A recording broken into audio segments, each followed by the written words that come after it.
Hello students, स्वागत है आपका आपके अपने YouTube channel D Saraswati academy में। मैं हूं आशीष राउत। आज का जो टॉपिक है वो एक निबंध लेखन है जो इस बार के बोर्ड एग्जाम के लिए बहुत ही इम्पोर्टेंट है और ये टॉपिक है बेरोजगारी की समस्या। तो चलिए वीडियो को शुरू करते हैं। आज की वीडियो में हम बेरोजगारी की समस्या को लेकर जो निबंध बताएंगे उसमें हम 6 टॉपिक यानी कि 6 पॉइंट को कवर करेंगे। पहला है प्रस्तावना, दूसरा होगा बेरोजगारी का अर्थ, तीसरा होगा बेरोजगारी के क्या कारण हैं, चौथा होगा बेरोजगारी के क्या परिणाम हो सकते हैं और पांचवा है बेरोजगारी का क्या समाधान हो सकता है और छठा है उपसंहार। तो ये 6 टॉपिक पे हम लोग बात करेंगे। तो चलिए वीडियो को शुरू करते हैं। यहाँ से है आंसर। पहला जो है प्रस्तावना है, उसमें हम ये जानेंगे कि स्वतंत्रता प्राप्ति के बाद हमारे देश को कई समस्याओं से जूझना पड़ा है। इन समस्याओं में महंगाई, जनसंख्या वृद्धि, प्रदूषण, भ्रष्टाचार, बेरोजगारी आदि प्रमुख है। इनमें बेरोजगारी का सीधा असर व्यक्ति पर पड़ता है। यही असर व्यक्ति के स्तर से आगे बढ़कर देश के विकास में बाधक सिद्ध होता है। दूसरा पॉइंट है बेरोजगारी का अर्थ।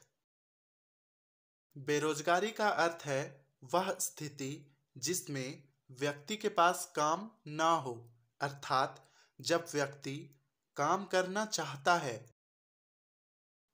और उसमें काम करने की शक्ति, सामर्थ्य और योग्यता तीनों है। शक्ति भी है, सामर्थ्य भी है और योग्यता भी है, होने पर भी उसे काम नहीं मिल पाता, यानी कि उसमें गुण सारे हैं लेकिन उसको काम नहीं मिल पा रहा है। यह देश का दुर्भाग्य है कि हमारे देश में लाखों हजारों नहीं बल्कि करोड़ों लोग इस स्थिति से गुजरने को विवश हैं। तीसरा पॉइंट है बेरोजगारी के कारण। बेरोजगारी बढ़ने के कई कारण हैं।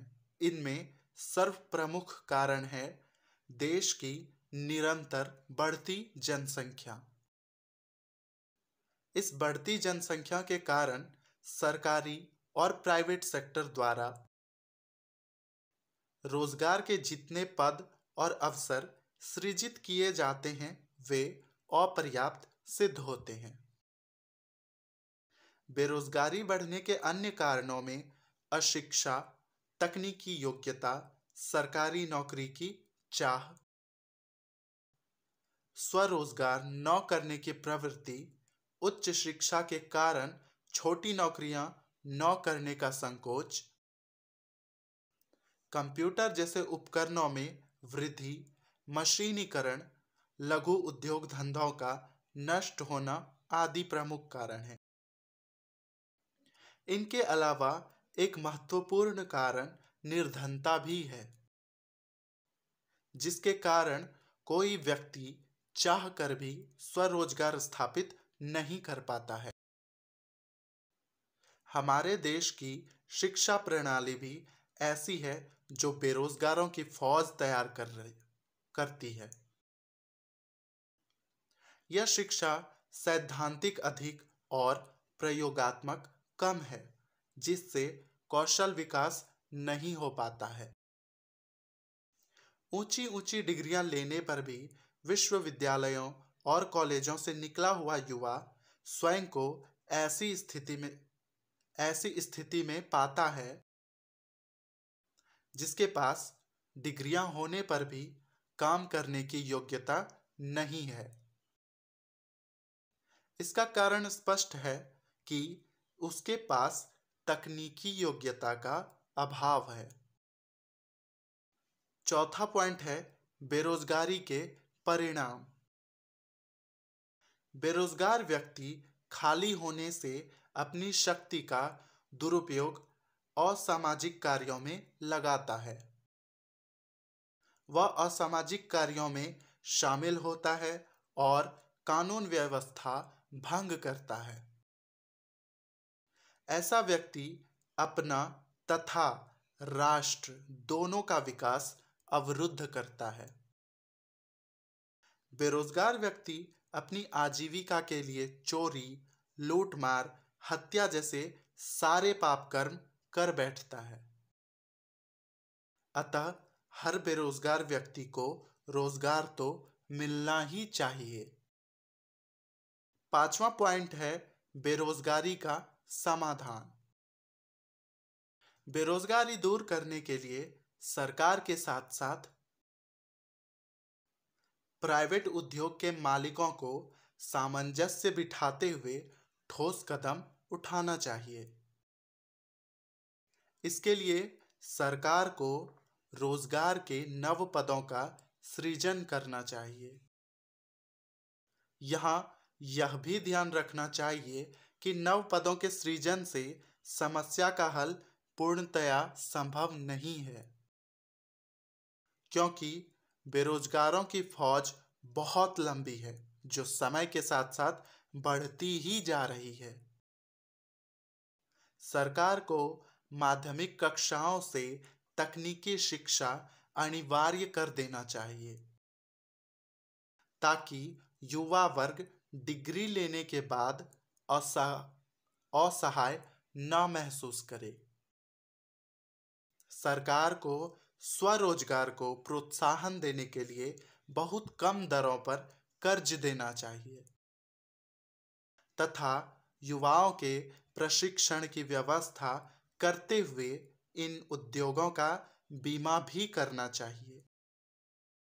सरकार को चाहिए कि वह लघु एवं कुटीर उद्योगों के अलावा पशुपालन, मत्स्य पालन आदि को भी बढ़ावा दे। प्राइवेट उद्यमियों को चाहिए कि वे युवाओं को अपने यहाँ ऐसी सुविधाएं दे कि युवाओं का सरकारी नौकरी से आकर्षण कम हो। युवा वर्ग को अपनी सोच में बदलाव लाना चाहिए तथा उनकी उच्च शिक्षा बाधक नहीं बल्कि सफलता के मार्ग का साधन है जिसका प्रयोग वे समय आने पर कर सकते हैं। अभी जो भी मिल रही है उसे पहली सीढ़ी मानकर शुरुआत तो करें। इसके अलावा उच्च शिक्षा के साथ साथ तकनीकी शिक्षा अवश्य ग्रहण करें ताकि स्वरोजगार और प्राइवेट नौकरियों के द्वार भी उनके लिए खुले रहें। 6ठा पॉइंट है उपसंहार, जो कि लास्ट पॉइंट है। बेरोजगारी की समस्या पूरे देश की समस्या है। यह व्यक्ति, समाज और देश के विकास में बाधक सिद्ध होती है। जनसंख्या वृद्धि पर अंकुश लगाने के साथ ही इस पर नियंत्रण पाया जा सकता है। बेरोजगारी कम करने में सरकार के साथ साथ समाज और युवाओं का भी प्रयास आवश्यक है। तो यही था बेरोजगारी की समस्या पर निबंध 500 से 550 शब्दों में। उम्मीद है आपको इस निबंध से, इस बेरोजगारी की समस्या का जो निबंध है, इससे आपको कुछ सीखने को मिला होगा।